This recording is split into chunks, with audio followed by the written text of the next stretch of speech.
Generally, our consciousness is being dragged by our senses towards the objects of the senses. Like, for example, eyes are taking towards the sight, ears are dragging towards the sound, skin is dragging us towards touch, tongue is towards taste, and nose towards the smell.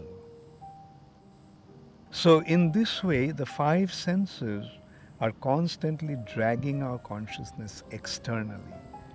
And as a result of that, we become involved in the outside world.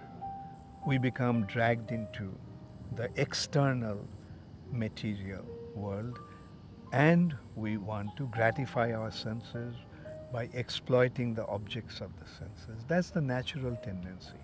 And this is actually the result of the mode of passion. It is due to the mode of passion we want to enjoy this material nature. But our actual identity is spiritual. Senses are dragging the consciousness, but the consciousness is coming from the soul. And if we want to understand our actual spiritual identity, then we have to internalize our senses, internalize our consciousness. And that is the purpose of meditation. Prerequisite for meditation is withdrawing the senses from the objects of the senses and then projecting it internally. And in this way, when we internalize ourselves, then we begin to experience another kind of perception. First of all, we automatically become very content.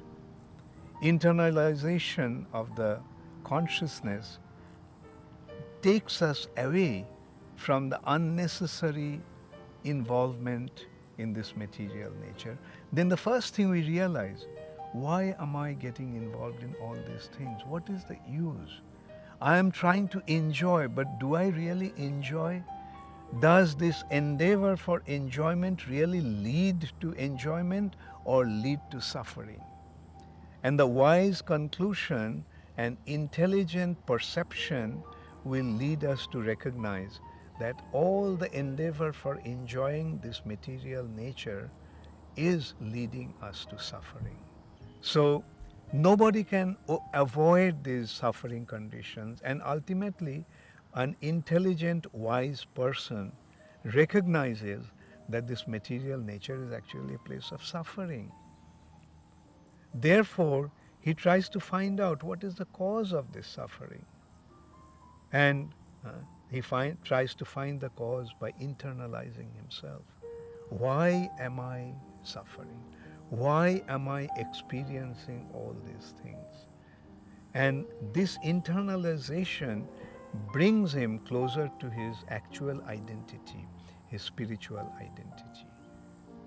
And this search becomes successful when one comes across a qualified teacher who can take him by his hand and lead him to this path.